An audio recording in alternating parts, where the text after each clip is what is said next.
Hello again, everybody, and welcome to the Mike Francesa podcast, part of the Bet Rivers Network. We come to you after Game 7 of the NBA Western Finals, so we know now who the Knicks will meet starting on Wednesday night in the finals. The series will open out west, but it will not open in OKC. It will not open in Thunder Country. It will open in San Antonio as this young Spurs, and they are a very young team led by a generational talent. The young Spurs outlasted and outplayed the Thunder tonight in OKC and won 111-103. Why did a minute on the game? Why did the Spurs win? The Spurs were able to run their offense more freely throughout the game than OKC was. OKC did not get what they needed from the people they needed it from, other than SGA, who had 35 points, who got dog tired in the fourth quarter, who had a good game. I wouldn't call it a great game, but it was a good game. He did his job, but Holmgren, who's the other all-star, had a nightmare series. He had one good game, game 5. He played Holmgren played 32 minutes. He scored 4 points. He had 2 shots. He did not take a shot in the second half. And he wasn't on the floor in crunch time. He had a nightmare series. He will take a big beating in the offseason. This will make the very smart Thunder, who are a championship team and people thought a budding dynasty. And I thought Thunder would win tonight. I told you all along I thought the Thunder would win in 7. I thought the Spurs would win game 6. I thought the Thunder would win game 5. I thought they'd win game 5. I thought they'd win game 7. I thought they'd win tonight because they would make the more threes and the more free throws down the stretch and win the game. They didn't do that. In the fourth quarter, they came out, the Spurs did, and when the game was on the line, and remember, Wemby wound up in foul trouble. When the game was on the line, they hit the threes. First, Johnson in the fourth quarter made 2 big threes. Then Wemby made a 3. Later, Champagny, who wound up making 6 threes in the game and scoring 20 points, made another 3. Harper made a 3. They got good performances tonight from Champagny, who had a nightmare first 5 games of the series, played better in game 6 and then played well tonight. Castle had a good game, a very fast start. He's got to calm down. He's a little bit of an emotional player. They got a good game out of Fox. Big baskets in the game he made. When they needed a big basket, he got it. He got them 15 points, a veteran player on a very young team. He's very quick. He can score. And they got 12 points out of Harper. And they got yeoman's work on the board by Harper and Johnson in the second half. And they got a big block by Cornette because when Hartenstein stole that ball and came down what looked like it was going to be a dunk to cut it to 2, Cornette blocked it. They came down and scored. And that was a huge turning point in that fourth quarter because San Antonio, which is a young team, gave OKC some opportunities in the fourth quarter, but they could not knock down the shot. I thought that tonight OKC had to win the three-point line. They didn't. The foul line, which they really didn't. They were pretty much even from the foul line tonight, 17 of 22, 14 of 19. So no advantage there. And they had to get a good performance from Holmgren and a good contribution from Caruso, who, listen, Caruso had a very good series. He had a bad game tonight. He was 3 for 14 from the floor. Yes, he scored 12 points off the bench, but for him to go 3 for 14 and 1 for 6 from 3 is not what you want, not what you expect in a big game. That and Holmgren. And when you realize that until Wallace made some threes in the fourth quarter, they did not have a starter other than SGA who had more than 4 points in the fourth quarter. They had no other starter who had more than 4 points, while he had in the 30s. So that's how little support they got tonight. So now that's over. That's how they won. They won tonight because they were the more aggressive team. They were the better defensive team. They were the more aggressive team on the boards in the second half, and they made threes. They made 17 of 40 for 43%, while OKC, which lives with the scoring of SGA and the three ball, had 12 of 35 for 34%. That difference is 15 points. Well, the difference on the board was only 8. If OKC wasn't going to win the three-point line tonight, they weren't going to win the game, and they didn't. But they were outplayed for most of this game. They were outplayed, and the young team stepped up and got good performances from a lot of people. They're a very emotional young team. They're a driven young team. Obviously, their young star, who is a phenom, wants very much to win a championship. You can see how emotional he was at the end of the game. And now the Knicks have to deal with this. Before I leave the air today, I will give you the Knick numbers. I'm waiting for them right now. Listen, San Antonio won more games.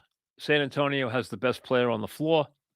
San Antonio, although very young and arriving early, is playing a very hot Knick team, which has to be taken into account.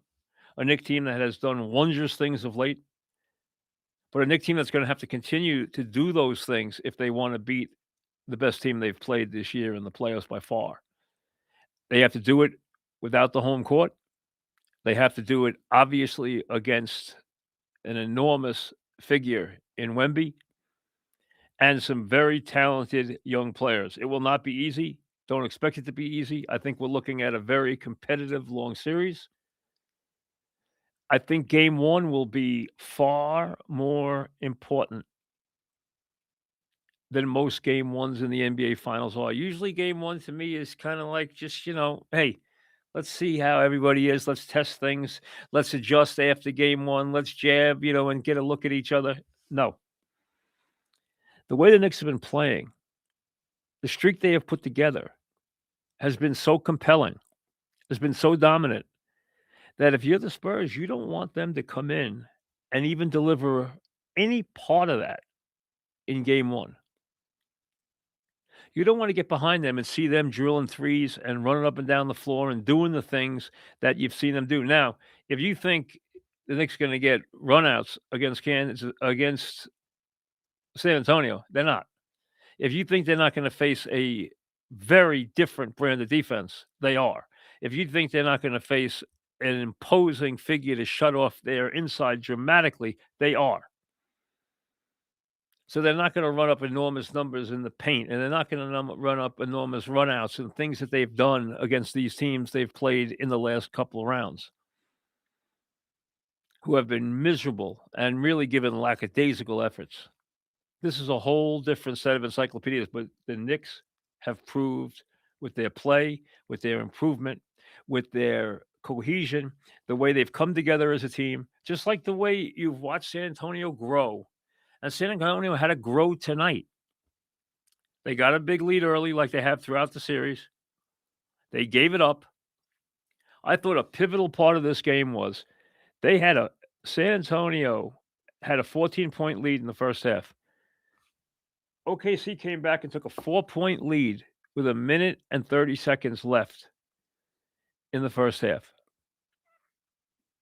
Fox came down with a little more than a minute left and hit a three. Huge three.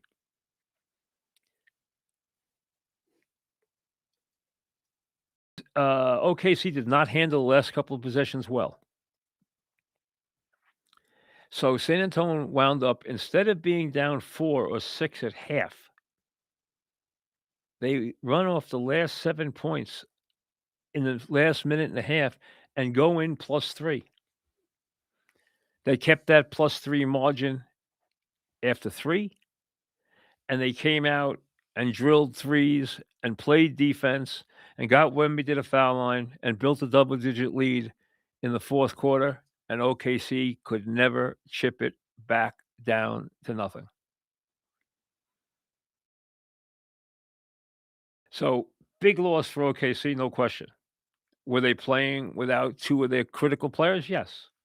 It happens in the playoffs. You know what? You play with who you hey, they won game 5 with the guys they had. They blew them out in game 5 with the guys they had. They could win game 7 the same way if they execute. They didn't. They didn't get the game from Holmgren. They didn't get the game from Caruso. They didn't get the game from other guys. The bottom line is they didn't perform. They were outplayed. They were outshot. They were out hustled. And that's why they're going home. Is this a who would have been the easier matchup? I know you could make a case that if both OKC players were not gonna play, that OKC was the easier matchup. I'm not sure that they wouldn't have played, number 1. Number 2, I don't think that would have been the case. I think it was very close. Both present big problems.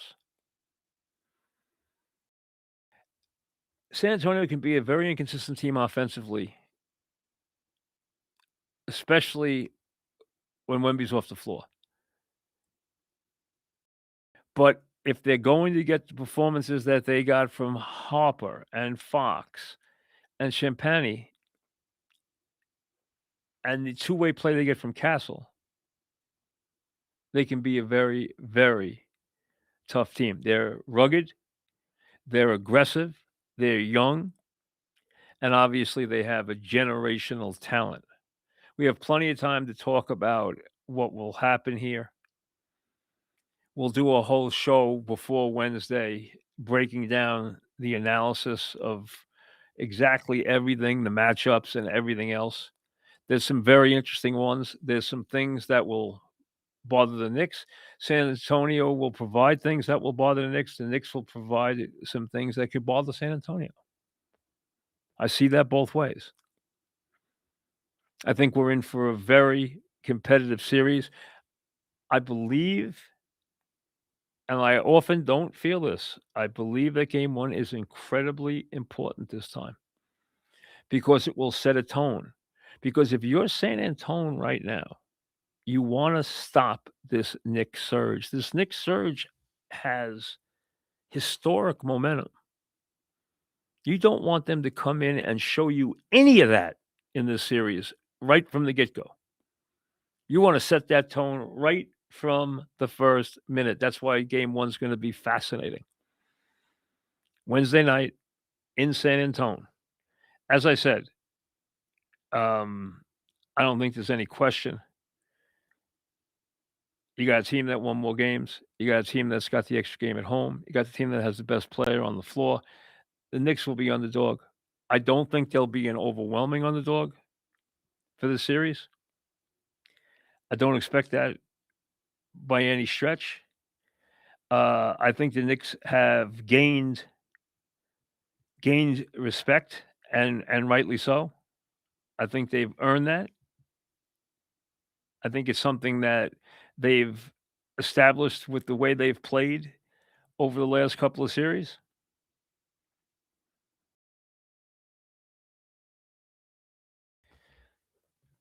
All right, here's the latest numbers. Let me give them to you.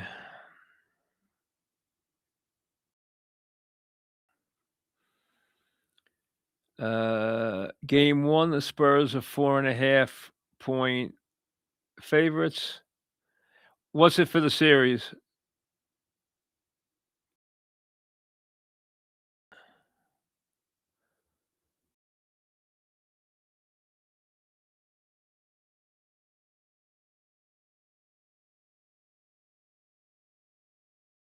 And for the series,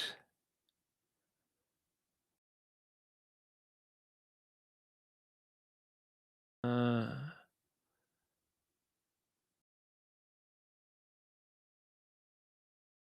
I don't see it. I don't see it yet for the series. I see the Knicks are 4.5 underdog for game 1. I don't see it for the series yet. That's what I'm looking for.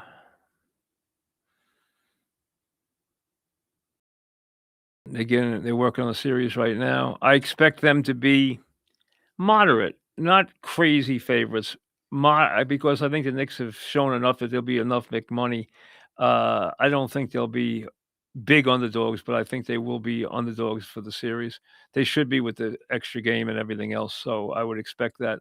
Spurs 4.5 point underdog favorites in game one, and I'm waiting on the series right now. As soon as I get it, I will give it to you. Um,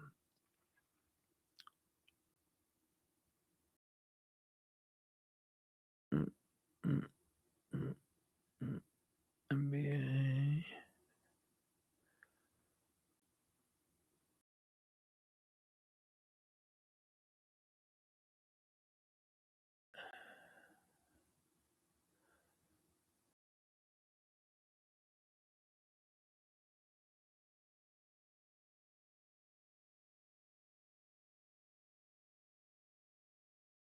Do we have it or we don't have it? I don't see it yet. I thought we'd have it by now. I'm still waiting for it. I thought I had it, but it's not coming up. It says championship line, then it doesn't come up.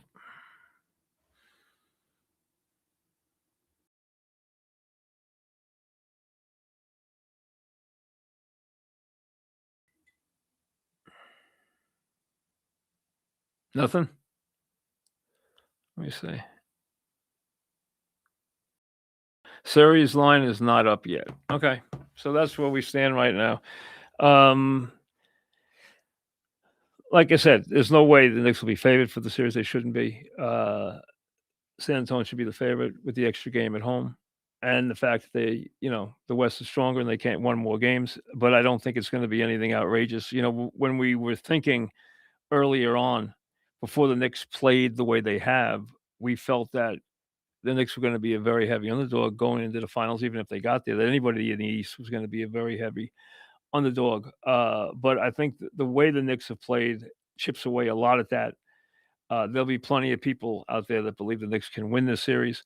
Um, San Antonio presents different problems, but in some ways they might be easier to. All right, here we go. I wrote down. I wrote down that the Knicks would be, that Spurs would be minus 170. It says here they're minus 200 to win the series. It's a little steeper than I thought. There'll be Nick money at that price. You're getting a fairly generous odds. So that's an 8.5 to 2 line. So you're getting, depending on the split, you're getting between 160 and 170 versus 200 on the line. So with the Knicks for 100, you're getting 160, 170, depending what split is. And the Spurs are 2-1 favorites to win the series. A little heavier than I thought. I put it at 170. I thought it would be like the Knicks would be about, the Spurs would be minus 170 for 100. They're now minus 200 for 100. That could come down a little bit. I think there'll be Nick money. I think a lot of people think the Knicks can win this series. A lot of very interesting matchups. And obviously, first having to deal with a generational talent, the likes of Wemby, who has now arrived on the scene earlier than we thought. I thought this would be an interesting test. I thought that OKC would survive. They know that San Antonio left their calling card.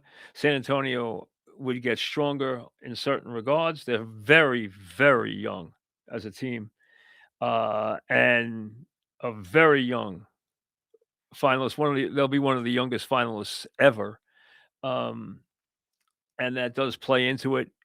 But the bottom line is, they still present a very, very formidable opponent, one that deserves to be favored.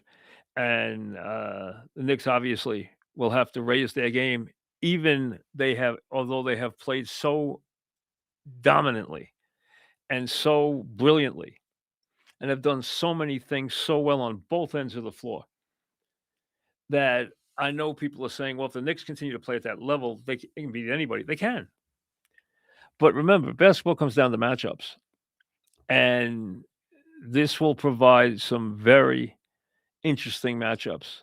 And I see problems presented both ways. I see the Knicks presenting some problems for OKC. I see the I mean, for I keep saying OKC because I thought OKC was going to win for San Antonio. And I think San Antonio, obviously, you don't have to look past one of the unique talents we have ever seen in Wemby, who not only is a handful to deal with as far as what he does offensively, but what he does defensively, he completely takes you out of your offense.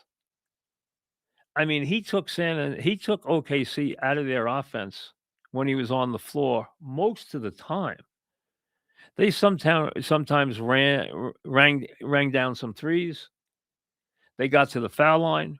They got some, baskets, sometimes hard baskets from SGA, but they had no flow to their offense in this series, something they've been able to run with impeccable efficiency. They were not able to run in the series because of Wemby's presence. And he was on the floor despite being in foul trouble. They only kept him out for a very small time. Uh, he was on the floor for a lot of minutes in game 7. I mean, I'm going to say he played 38 or so minutes, which is a lot for him in the 7th game. I think he did. Which is a heck of a game. It really is. That's a heck of a performance. And, you know, when he's on the floor that much time, he is going to impact the game dramatically. Absolutely dramatically. And he did that in a very big way. He wound up playing 41 minutes. And I don't think he approached 41 minutes at any time in the series. Obviously in the blowout games, which most of them were, he didn't have to do that. So 41 minutes is an incredible performance for him. SGA got tired. He did his job tonight. He did not get the help he needed, especially from Holmgren. And he didn't get it from the supporting cast the way he did. They didn't hit the threes. They turned the ball over too many times, and they were not in control. They could never wrestle control of this game to where they were in command at any point. They spent almost every minute of the game chasing and whittling away leads for San Antonio, which is the way you want to play game 7. I mean, they came out and opened an 18-8 lead, San Antonio did. They hit a bunch of shots. They hit a bunch of threes early, and they came tonight and they made their shots. It's something they have not done. They got more open shots the entire series. I did an interview this morning. I said that on an NBA radio. I said, San Antonio got more open shots in the series, just haven't made them. Well, tonight they made them, and they made them in a big way. And the difference of making 17 threes as the visitor when the other home team makes 12, you know what? It's 15 points you got to make up, and that's a whole big number of points to make up in a 7th game, where every little bit matters. Every offensive rebound matters. And in the second half, San Antonio abused them on the boards. Turnovers mattered. And in this game, OKC turned the ball over too many times. They missed critical free throws, which they have not done at any time in the series. And every little bit adds up. And then when you don't get the performance from the players you needed from, well, you wind up going home. So OKC goes home. We have the final set. Wemby will be coming to the Garden. The young Spurs looking to stake their claim to what they hope is the first of a bunch of championships during the Wemby years. And on the other side, the Knicks trying to make history after a dominant run through the East, trying to continue that run against a very, very impressive opponent. One with home court advantage in the NBA Finals. Hey, New York is going to be absolutely crazy the next 2 weeks. You've dreamt about this for a long time. Think about how many years you've been waiting for the Knicks to perform at this level and to get a chance to win a title. And titles have been hard to come by in this town. And obviously, it's been a long time, long, long time for the Knicks. And this would be a very special couple of weeks. It's going to be crazy. It's going to be a lot of fun. Can't wait. Looking forward to every minute of it. Looking forward to game one with more anticipation than I have. We'll have previews. We'll have post games for every game. So we'll cover it wall to wall. The Knicks, 4.5-point underdogs in game one, 2-1 underdogs for the series as we get ready for the NBA Finals, which will begin on Wednesday night in San Antonio. So get ready of spending 2 weeks thinking about very little other than a big guy named Wemby and a bunch of guys from San Antonio. We'll see you later.